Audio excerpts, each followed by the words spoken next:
Hello, everybody, and welcome to our bi-week. I was like caught off guard by my own switch. Hey, everybody, welcome to our bi-weekly.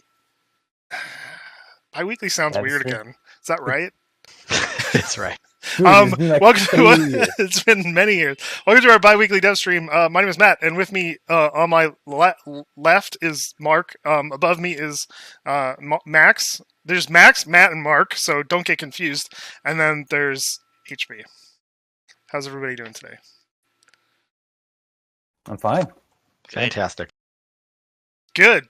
I'm glad we're all excited today. So how's everything been going in the Clapfoot studios across Good. the world? We're planning some Welcome to my crib. amazing stuff for the summer update. So that's basically it. And we can't talk about I anything. have to do this. So the stream's over. We're working on a lot of cool stuff for All right. the summer update. Goodbye, everybody. See you. That's All it. But no, it's cool because we're getting not too far off from 1.0 actually. But by far off in Foxhole terms, it's quite long.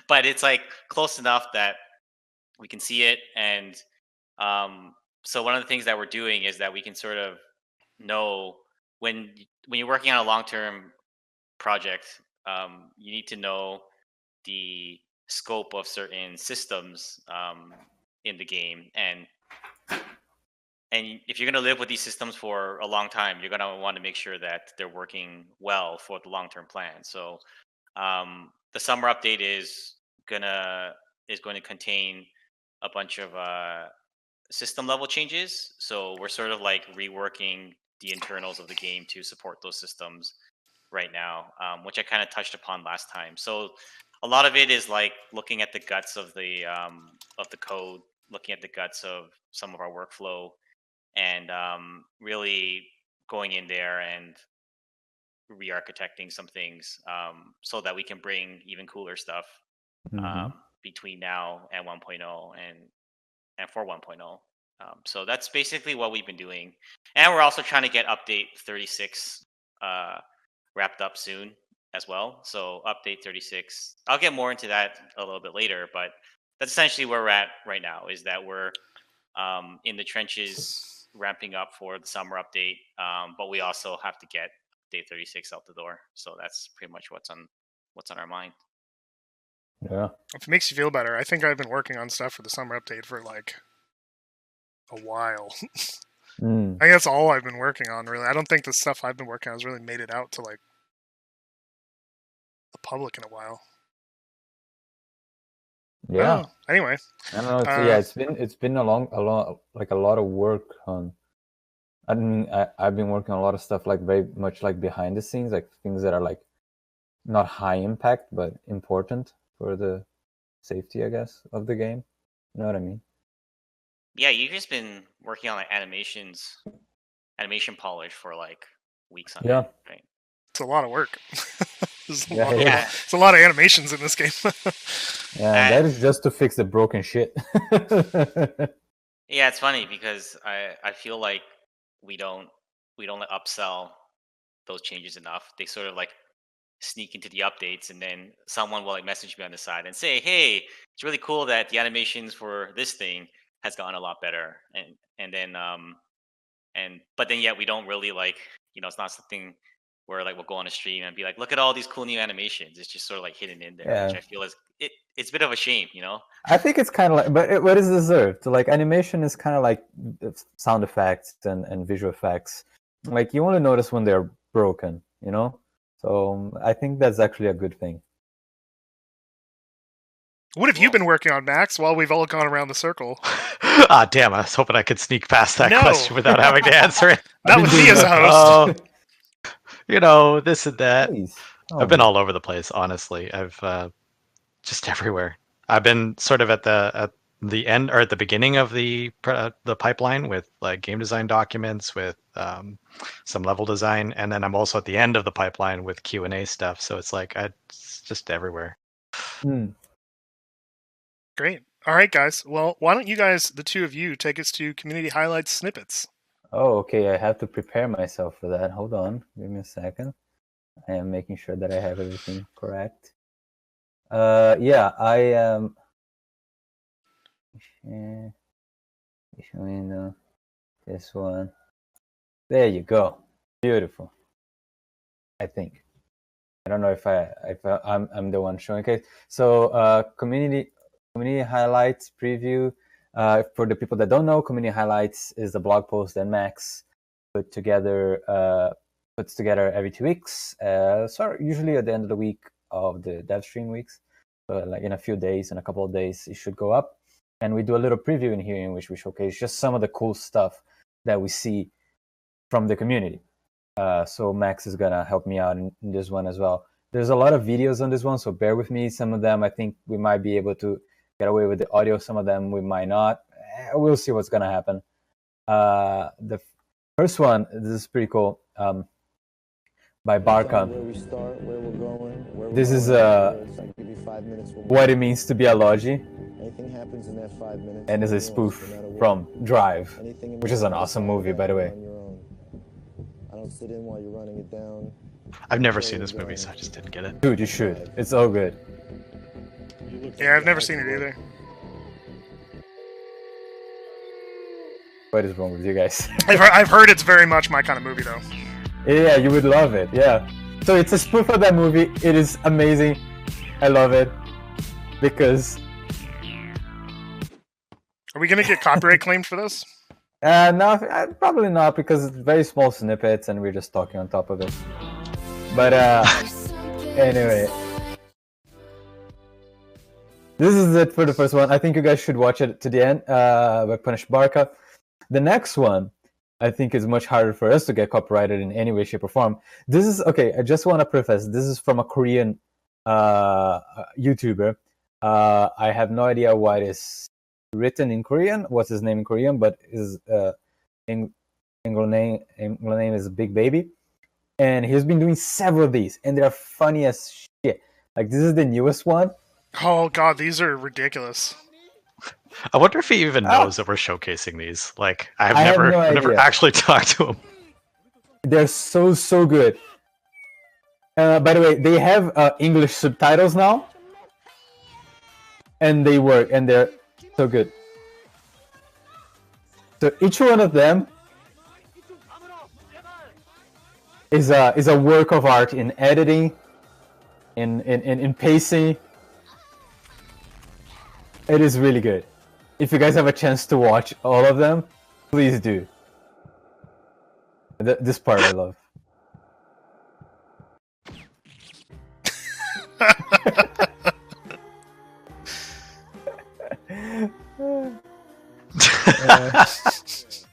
Okay. Anyway, like, all the videos are like that. They're like 5 minutes, 6 minute videos. They are hilarious. You definitely should check it out. There's several of them if you go look into his own YouTube channel. There's so many of them. This is the latest one. It's one of my favorite. I laughed a lot when I was watching this one. Now we know where Grom's sniper rifle ammo went. I know, right? Next that we have some illustrations. This is my more illustrations that are similar. It's kind of like different from what we had before. The one on the right side by Ackerman. It's not actually by Ackerman. It's by Yuki KF, which is a Chinese illustrator, and that he knows, and he posted it. Ackerman posted it in the FOD. So we don't even know if the person knows about it, but we don't have many. I don't think we have any Chinese illustrators that we know of. I think this might be the first one, which is really, really cool. And the one on the left is by Balucha, and they were saying that this is a work in progress that they were doing for a contest, for one of the contests, but they never finished. They posted it, like, I think it was like yesterday or the day before, and I thought it really showcased like a different side of Foxhole, but it had like a lot of potential as a storytelling. What do you think, Matt? Yeah, I was gonna say if I had made it to the contest, it probably would have been in our discussions for sure. Yeah, because we didn't actually get a lot of like art pieces quite like of this kind of like emotion, which is kind of what we were looking for. So yeah, I was really happy with it. It's like, man, this was just like finished for the contest. It would have been like really cool. It's still a cool piece nonetheless. Kind of like the rough aesthetics of it. That is pretty nice. These ones you chose, Max. Yes. Well, I'm just gonna talk about the Reddit icons by Torreno. They're really fucking cool. I love them. I love toy art, so seeing the Reddit guys, I think is really nice. Yeah, so Torrento sent these to me. He said he wanted to create these for the subreddit.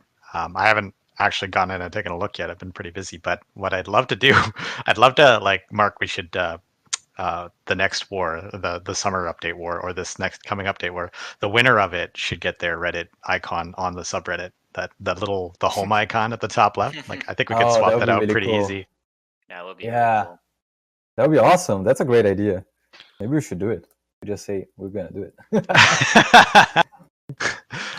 Yeah, I wanted to show Ren's work here too, because it's really come a long way. That's just unbelievable. He also has another one out there where it's like photo grained, where it's like a little bit more grainy, a little more like old style like photo. This was really cool. I looked at this. I didn't even realize this was Foxhole at first. I thought this was like a mod for another game, but then like that is definitely our battle tank. So I don't know what he did here, but it just looks really great. I mean, it's definitely using a different engine, but it's our models for sure. Not for the characters' faces, because our characters' faces are slightly different than that. But it's definitely a lot of our models, which is awesome. It looks so cool. I really like it. And then Morrigan here, who was doing some amazing work. He also had another one that's like a cat, like a photorealistic version of a cat. But it looked this one I thought was way more like a little bit more Foxhole related. But it's fantastic. This is the top of the Bulwark with the gun that doesn't exist. That should exist. Oh, Foxhole. I remember way back when it was like there was this concept art of the big gun on the Westgate Keep. Will that ever happen? There's room for it. Heck yeah. This is really cool. This one is gonna be slightly different. It's another video. This is by Paimono Diu, which is the Foxhole experience. This one is making fun of our game. This is great. I love this video. I want to be very clear that I absolutely love this video. It is basically making fun of all our bugs, and I kind of like it because we understand that it's not perfect. I don't think we're gonna be penalized for this song because I think it's it's public domain. Yeah. It's so fucking ridiculous. This is both like really entertaining and also like extremely painful. I know. Right? It's like my brain is very conflicted right now.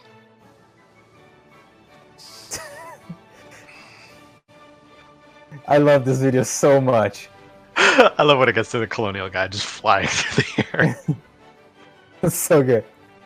Yeah. So yeah, the message has been received. To be fair, we are working on several of these problems. To be fair, a lot of these issues they are still in the game, but a lot of these have been fixed. This is I think a compilation from many months. Yeah, it's just like a very funny video. I really laughed when I saw it. If you guys should check it out by Paimono Diu. And last but not least, I just wanted to showcase this streamer. He's also putting some like smaller size compilation videos on YouTube. Dury89. Like at least on YouTube, he just started posting videos like very recently in the past like couple of weeks, months at most. And the videos are pretty entertaining, to be honest. Like they are they're combat video. They're like snippets of his streaming, but he seems to be a pretty entertaining guy. I only saw this last video, and I was like, oh, this is neat. This person deserves some love. So here I am showing our love. Totally deserve it. I really want to shout out his YouTube channel because he's been posting all of the FCL videos on there, and Yeah. it's like he's shortened them, edited them out, and then he's time stamped all the relevant like conflicts. So, like if you were behind on the FCL, which started this past weekend, go to his channel, and he's got all of the past matches there, including the practice ones. Yeah. So it's totally worth you guys checking it out either on Twitch. I think he is streaming on Twitch, right? I'm not 100% sure. Yeah. Okay. So so he does little edits, but mostly it's combat. It's just like shortened versions of like his whole streams, like the sweet moments of what happened. And he seems to be a pretty cheerful lad, so show him some support. Pretty cool. It's good. It's always good to have new streamers. This part is really funny. He like destroys 2 fucking tanks. It's awesome. Do you guys have like a name for this segment? Is this gonna be like like streamer highlight? What do you mean? Something like that?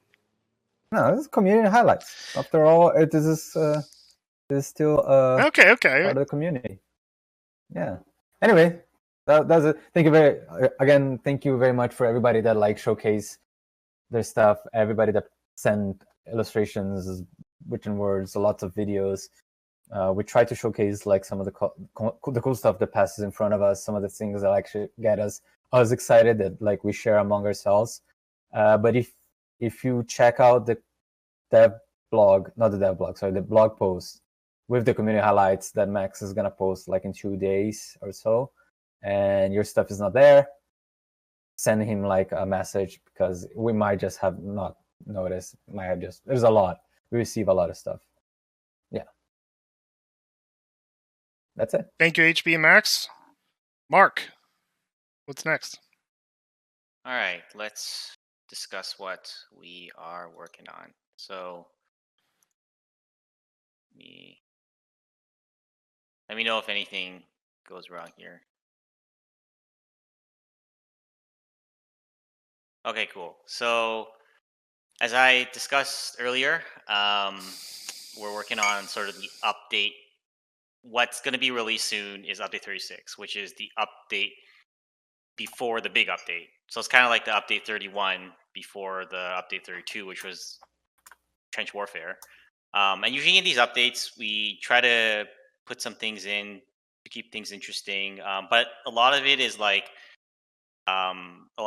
preparation work and sort of preparing the code and for the larger update, and also potentially testing some things out that will help inform things for the larger update. So that's where we are right now.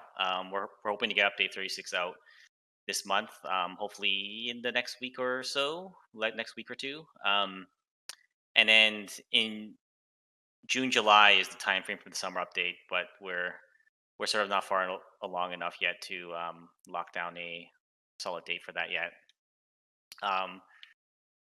So this sort of just says the same thing, and we've seen this a bunch of times, so I won't get into this too much. But the summer update will contain, like trench warfare, more of the system level changes, the huge content drop, and sort of those.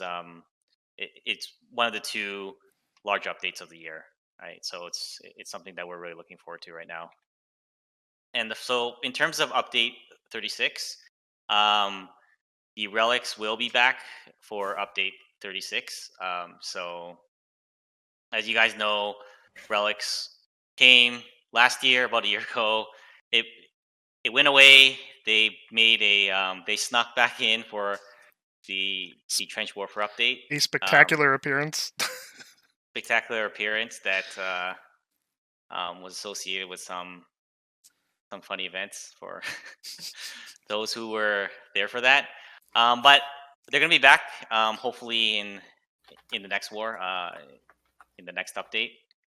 But the way that you procure them is going to be different. So every time we brought them back, they sort of come back in a different way, and this time they're going to be coming back through the prototyping system, right? So the prototyping system is an experimental feature that we're working on that will be will hopefully play a big role in the summer update. But for now, we are testing an early version of it, and it's gonna be tied to the relics. But I want to put a giant experimental label on it, like squad storage was when it first came. Everything's subject to change, right? So literally everything. If we change it completely later, if we add a million steps to it, if we make it like 30-to-1 ratio, you guys can't complain because of this huge text I'm putting right here that everything's subject to change, right? Just to get that out there, right? So not big enough. it's not big enough. It should be a whole slide on this. Yeah. Subject to change. Let's talk about that for 5 minutes.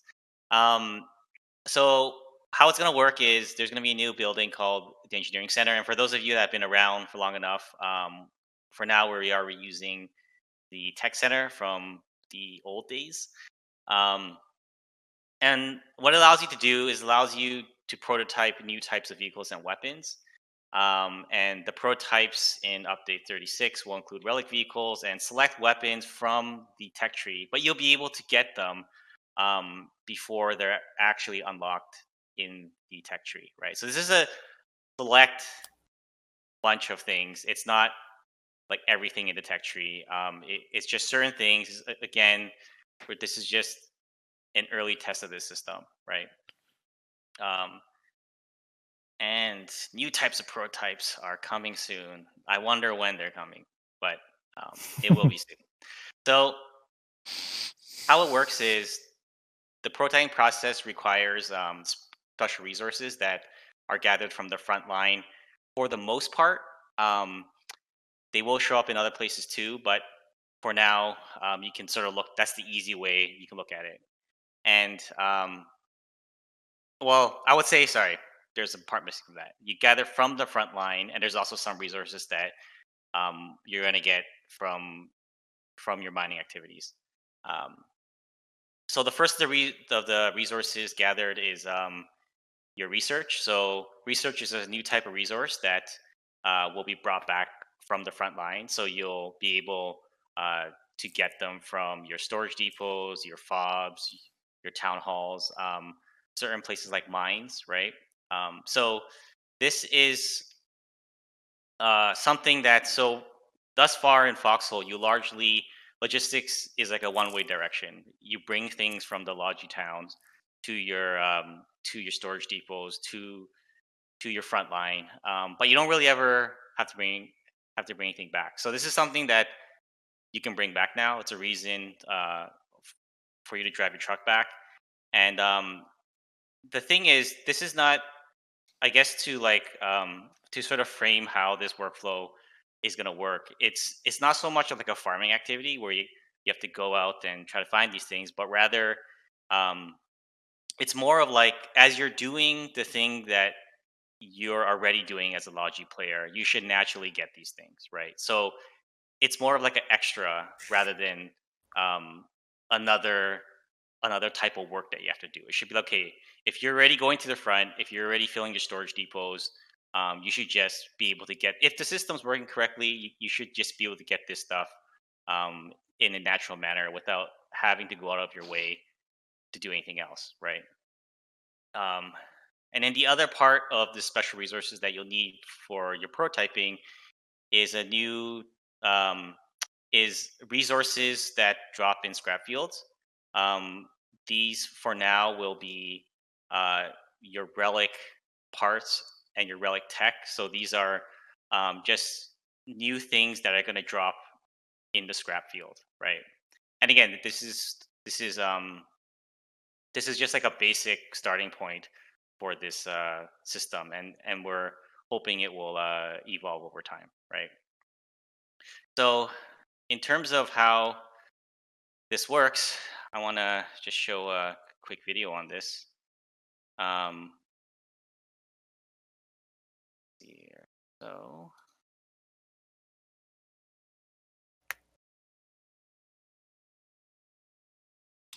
Max, what are your thoughts?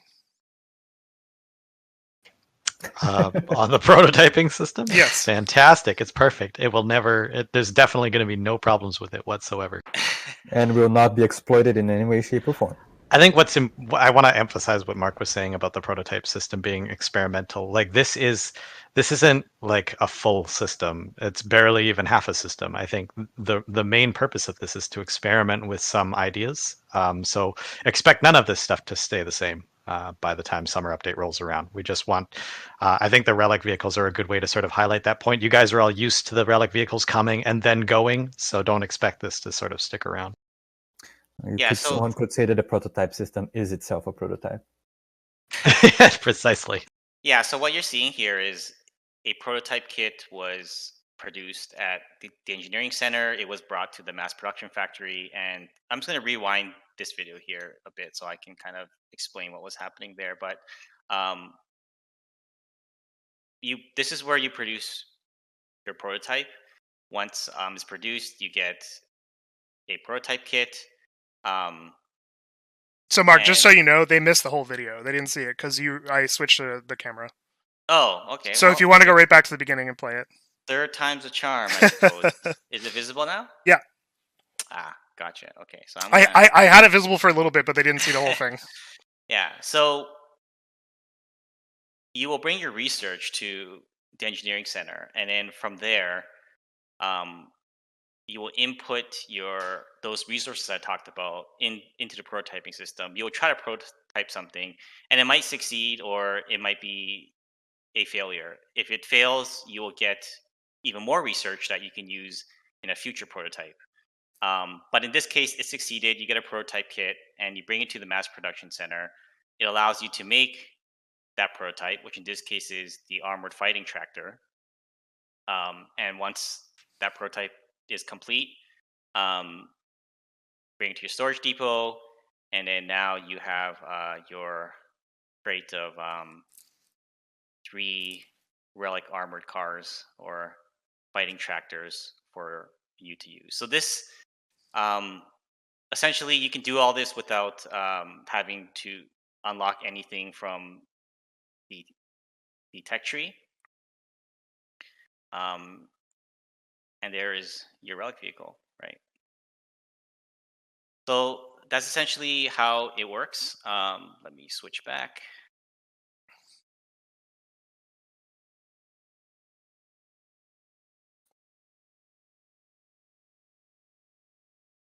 Is that Yep. working? Okay, great. So that's basically how that works. You'll see this in update 36. Again, it's an extremely experimental feature. Look at it like squad storage was in the first version, something that is going to change, and it's something that is going to be, hopefully, if things work out, is something you'll see more of in the summer update. So that's it for prototyping. Moving on to World Bicycles, right? So this is why you guys all came here, or maybe not. But World Bicycles essentially is a different type of vehicle. It's different from the relics in a way. It's different from normal vehicles in the game. It's the first time where there's a vehicle that is just a part of the world. So it's something that you will find in villages. You'll find in towns. If you spawn at the back line, or you spawn at a town that's not the front, you might on average stumble across one of these, and we're hoping that on the average you might be able to travel from town to town faster than usual. But really, these are sort of meant as a short-term vehicle that you find in the world. It's not something that you're meant to make. It's not something that you're meant to like save in your squad stockpile and like use like multiple times. It's actually the way that we're seeing it. It's more part of like the world building than it is actually like a game mechanic. But in either case, I think it would be cool. It's and I hope that if this works out, then it might lead to more things where we're just sort of because it's always been our goal to not just make a game where it's not just about the strategy or like the PvP, but it's to actually have things in the world that make it make it feel more immersive. Really make it feel like you're part of a war as opposed to you're just playing like a PvP game, right? And I think this is sort of this. Hopefully, we can add more things like this in the future. And this is going to be coming soon. Not necessarily certain if it will be update 36, but there is a chance for it at this point. And that's kind of it for the development update. Thanks, Mark. If you guys have questions, I will be taking questions and feeding them to these developers that you see here. So please ask questions. The first question that I would like to ask, that I've already seen, is can you repair the relic prototypes? Also, Mark, make sure you bring back your camera. Let me bring that back. Because when you kill the share screen, it just like exits your camera. So will you be able to repair the relic vehicles? That's something we're going to figure out, but for now, the relic vehicles are going to stay largely the same as they were. But yeah, definitely subject to change.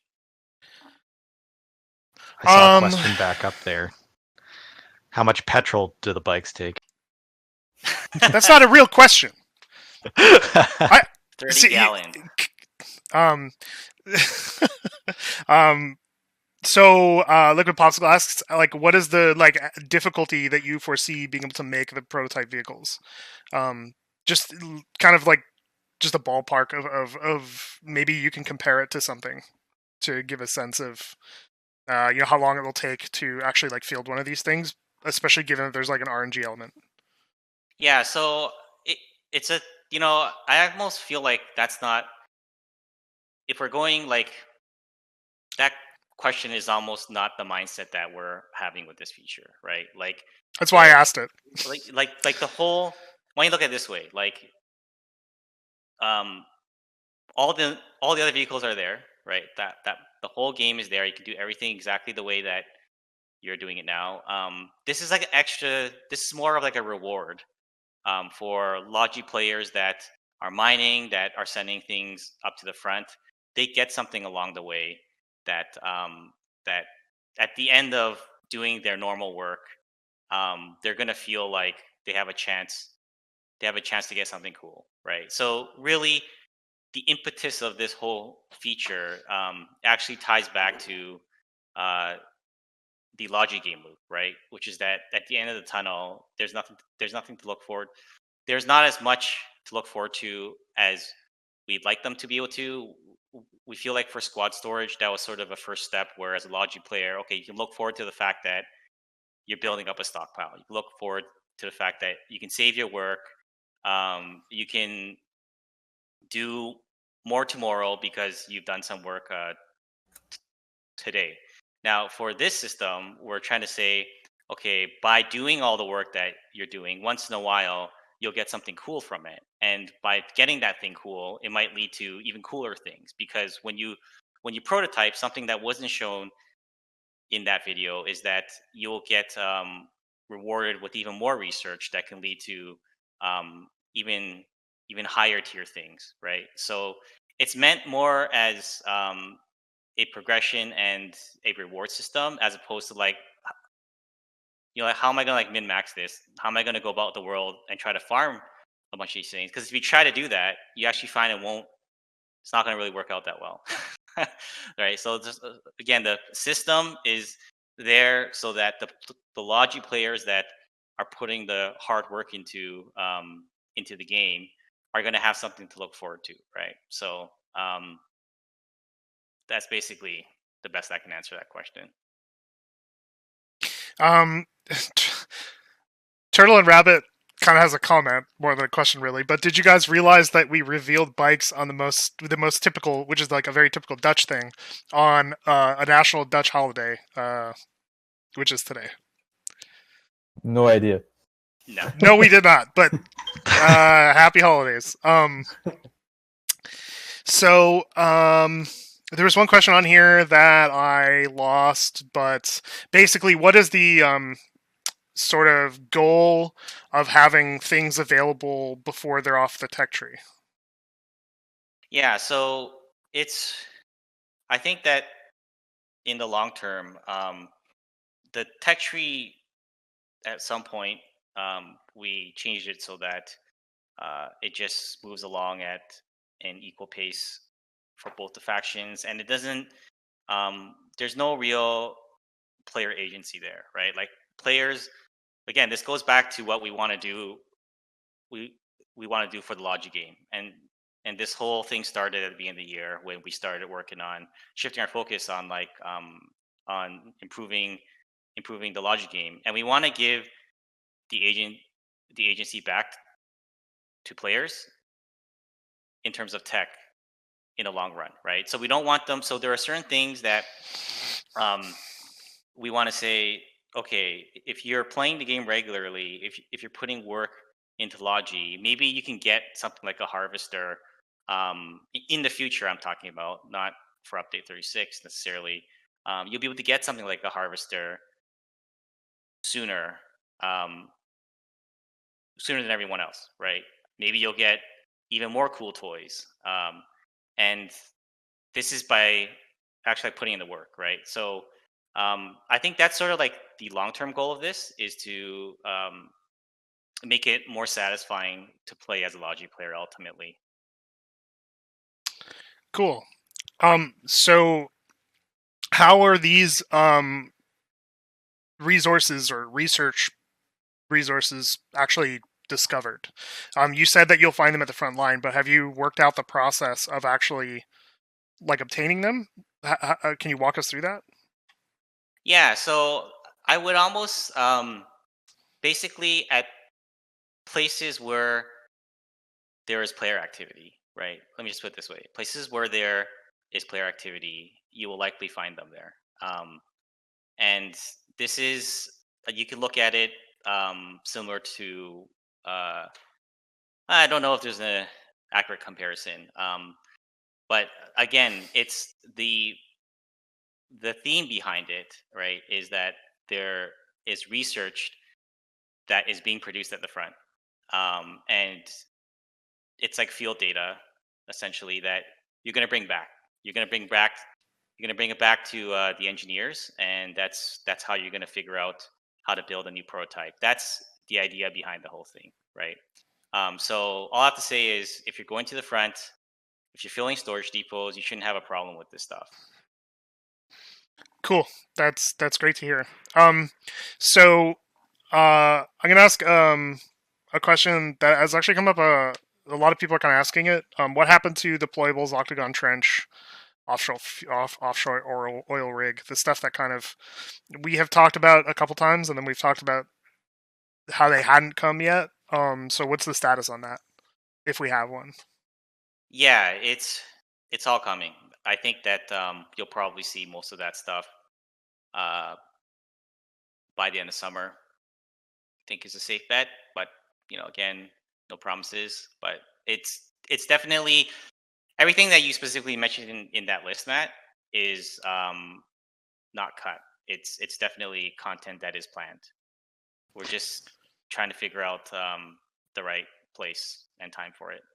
Yeah, and I think to elaborate on that a little bit more, so you guys sort of understand how that sort of thing happens. Very usually, we have this concept for like the deployable fuel tanks, right? And that seems like it would be super simple, but realistically, now like you're also asking about the offshore oil rigs, and also how does petrol work, and realizing that all of those things all fit together. It's not a simple answer. It's just simply like let's add a deployable. So a lot of times we come up with an idea like let's have an oil tank, and then it sort of blossoms out from there. Well, how does this fit into the rest of the system? What is its use? What is its purpose? And slowly but surely, the scope creep gets so big, we're like, okay, you know what? This whole system needs a redesign. So maybe let's push this until later. And that's ultimately what happened to some of these things. They're still coming, but they're not they're not just simple implementations, no matter how simple they might look. They don't just fit in comfortably, right? Yeah. So Cyril, I think that's how that name is pronounced, asks what's going to happen to the old relic vaults, since the relics will be obtained now through prototypes. They will exist as they are. There's a story behind that, Matt. If you want to tell it now, or if you want to wait until later. Just keep your eyes open.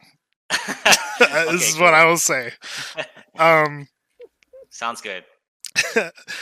So let's let's ask a joke question. SSCUS ask, what is behind KFC's door to the void? My bathroom.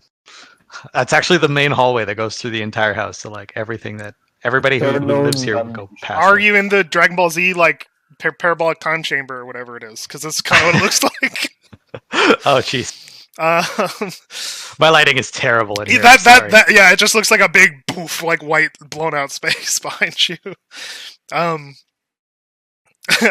Is there any plans to improve naval warfare? Unskilled spy asks. We had a discussion today. We don't need to actually answer that. No, I mean I can give a part. Yeah, go right ahead. I need to find another question. They're laughing because they were talking about naval. We're laughing because we just had a huge conversation, this morning about it, and we're really excited about what that whole thing might mean, what it could be in Foxhole in the future. But that's obviously not a huge focus at this point. But since it's a some topic, of us can't stop talking about naval. Some of not us. mentioning any names. Yeah. Since it's come up in many forums and many ways, I just would like to get this. This was also discussed on the Press Corps Zero Dark podcast. But can you just give some thoughts behind the choice of map sizes for us, so that people have some understanding as to why a map might be smaller or why a map might be bigger? Yeah. So I guess I'll reiterate what was talked about on Zero Dark. And what I mentioned there was essentially it's a problem that's split between it's both a developer problem and a player problem, but it's not always clear to players what the developer problem is. And first of all, there are several reasons why the choice in the map layout is made, but one of the bigger reasons on the developer side is that when there's too many players in the world, then the queues are very bad. And this is something that I think is not easy for the players to see. But an example in like a concrete example in this war, when it started off like last Saturday, the first week from the Saturday to the Saturday, the peak population every day was around 600 or close to that. And on the developer side, if you look at the simple math there, you have 3 frontline regions open, and that's in the most optimistic case. That's 450. If it's 100, if let's say we can safely have 150 players in there, that's 450 player frontline, and that means that if there's 600 players, there's 150 players that basically either have to be in the back line or they have to be in a queue. And that's the most optimistic case. In a less optimistic case, if a border is locked down, that capacity drops from 450 down to 300. And then in that sort of scenario, you have 300 players that are either in the back line, they're waiting on a queue, or they're struggling somewhere else and trying to cross a border. And that is something that we can see, and when we see it, it causes a lot of hard work. Like, we have to figure out, okay, how do we alleviate the queues? Do we increase the player capacity? When we increase the player capacity, it risks performance issues on the server, which can cause things like latency and so on and so forth, right? So this is a problem. For example, the whole first week of this last war, we had this problem literally every day. Now let's switch over to the player problem, right? Which we understand the player problem is that you feel like the world is too sparse, and this often happens when it gets close to the end of a war, right? When one side perhaps has much less players because they feel like they'd rather just wait for the next war, or there is for sure wars are more population heavy at the start. I think in about the 1 week mark, usually when like the tanks are unlocked, a lot of players like to come back. But it's like there is a pacing to these wars, and definitely towards the end of the pacing, there are less players. And when that happens, the world does feel sparse, and there are problems there, right? And we do recognize this. And then, unfortunately, that happens at the end of the war, and the sort of like the effects of a world that's too small is felt then. And then when we go over into the next war, we have these problems again, right? So it's really split between a developer problem and a player problem, and like it's our job ultimately to try to reconcile those two problems. And it's it's one of those issues that it's tough because it's not a black and white issue. It's not as black and white as it might seem on the surface. It's really easy to just like point to one specific moment in time and say, oh look, this was really bad because the map was too big and there wasn't enough players there. But really it's a much more complex problem than that. But ultimately, like, it's our responsibility to fix these things, right? So we are working on things in the future, like trying to support more players per server, trying to make it so that it's not it's easier to hold more ground even if you don't have enough players, so that we can try to normalize the experience, so that when there is overpopulation, we have a way to make the queues better, and then when there's not enough players, the player experience doesn't have to suffer as much, right? So anyways, that's my super long-winded answer to that question. Great, thank you. Let's jump to something a little less involved. Wraith146 asks, what are the nations involved in the war in the world? The Wardens are inhabit a country called Siva, and the Colonials are from a country called Veli. There is more than 2 countries in this world. If you'd like to learn more, there's a lot of lore you can find in the game. There's a lot of guides that break all that down, and there's an expanded sort of universe thing called the Chronicle of Ashes that you can find on the website that shows a little bit more outside of the actual current conflict. So that's just generally an overview, but there's a lot to find out there, and I don't want to spoil it for you if you choose to seek it out. There was a question in here. The chat moves kind of fast, so sometimes I lose these questions. So, but one of the questions was, we haven't talked about the changes to petrol in a really long time. Max, I guess this was something that you were talking about. Would you like to just give an update on where that's at? Yeah, sure.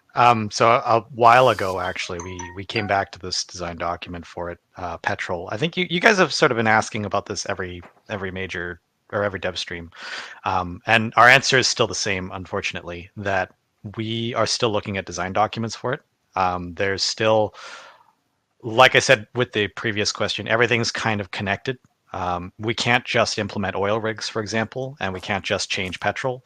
But I will tell you what we are not happy about with it, which is that petrol is a binary resource.